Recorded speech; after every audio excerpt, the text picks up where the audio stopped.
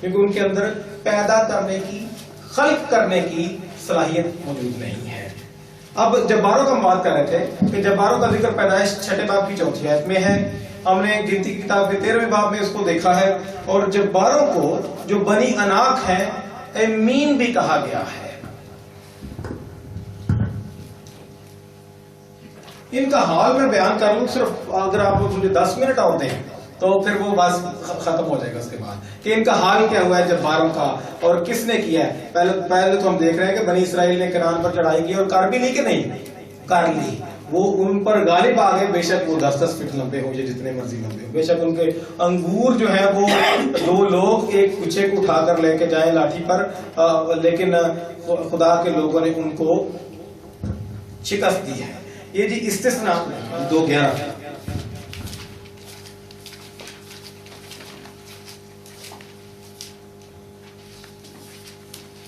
10ویں آیت کو بھی ساتھ ہی پڑھیں، کیونکہ اصل میں تو پیچھے سے آنا چاہیے لیکن وقت تھوڑا میں اس لیے کام کر رہا ہوں۔ 10ویں اور 11ویں آیت کو دیکھ لیتے ہیں۔ وہاں پہلے ایمیم بسے ہوئے تھے جو اناکیم کی مانند بڑے بڑے اور لمبے لمبے اور شمار میں بہت تھے، اور اناکیم ہی کی طرح وہ بھی رفائیم میں گنے جاتے تھے، لیکن موابی ان کو ایمیم کہتے تھے۔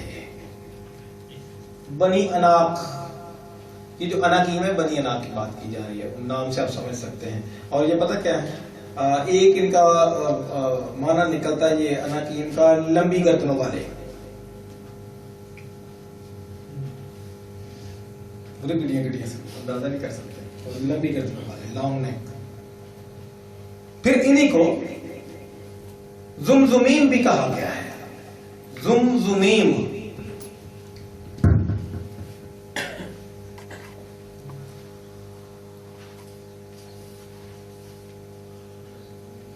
زمزمیم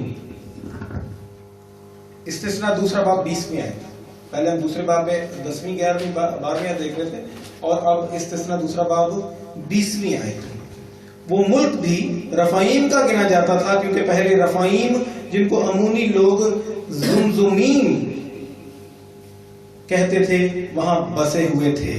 آپ کو یہ معلوم ہونا چاہیے کہ یہاں پر جو رفائیم ہیں یہ بنی اناق ہیں، دیگر تراجم پڑھنے سے بھی پتہ چلتا ہے کہ یہ کیا ہے۔ یہ جو رفائیم ہیں، یہ رفائیم کی جو اصطلاح ہے یہ بھی انہی کے لیے استعمال ہوئی ہے۔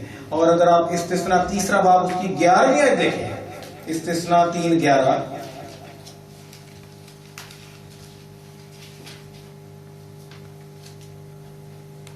کیونکہ رفائیم کی نسل میں سے فقط بسن کا بادشاہ اوج باقی رہا، اس کا پلنگ لوہے کا بنا ہوا تھا، اور وہ بنی امون کے شہر ربا میں موجود ہے، اور آدمی کے ہاتھ کے ناپ کے مطابق 9 ہاتھ لمبا اور 4 ہاتھ چوڑا ہے۔ رفائیم کی نسل سمجھ آ رہی؟ یہ کیا ہے؟ یہ بھی جبار ہے، یہ وہی ہے، ایک ہی ہے۔ اور پھر اس کے بعد یشوع استثناء تیسرا باب 11ویں آیت بھی اور 13ویں آیت بھی ساتھ نوٹ کر لیں، 3:11 اور 13، 3:11 بھی اور 13 بھی دونوں چلیں گے ساتھ۔ اور پھر یشوع 13واں باب 12ویں آیت، یشوع 13:12، اوج جو رفائیم کی بقیہ نسل سے تھا اور استارات اور ادرئی میں حکمران تھا، اس کا سارا علاقہ جو بصر میں تھا، کیونکہ موسیٰ نے ان کو مار کر خارج کر دیا تھا۔ یہ جو رفائیم یہاں پہ لکھے ہوئے ہیں یہ بنیادی طور پہ یہی جبار ہے۔ آپ دیگر تراجم کو دیکھیں، آپ کو اس کا مطلب آ سکتا ہے، مزید چیزیں مل سکتی ہیں اس میں سے۔ پھر یشوع 15 باب 8ویں آیت اس کے لیے، یشوع 15:8،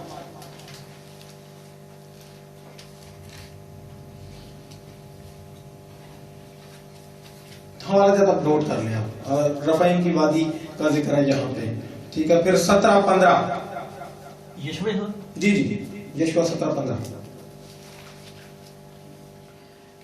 یشوع نے ان کو جواب دیا کہ اگر تم بڑی قوم ہو تو جنگل میں جاؤ اور وہاں فریزیوں اور رفائیم کے ملک کو اپنے لیے کاٹ کر صاف کر لو، کیونکہ ملک تمہارے لیے بہت تنگ ہے۔ تم کیا کرو، رفائیم کے ملک کو اپنے لیے کاٹ لو، یعنی جہاں پہ جبار ہے اس ملک کو اپنے لیے کاٹ لو، اس کو اپنے لیے ہموار کر لو۔ پھر 18واں باب 16ویں آیت، یہ ہے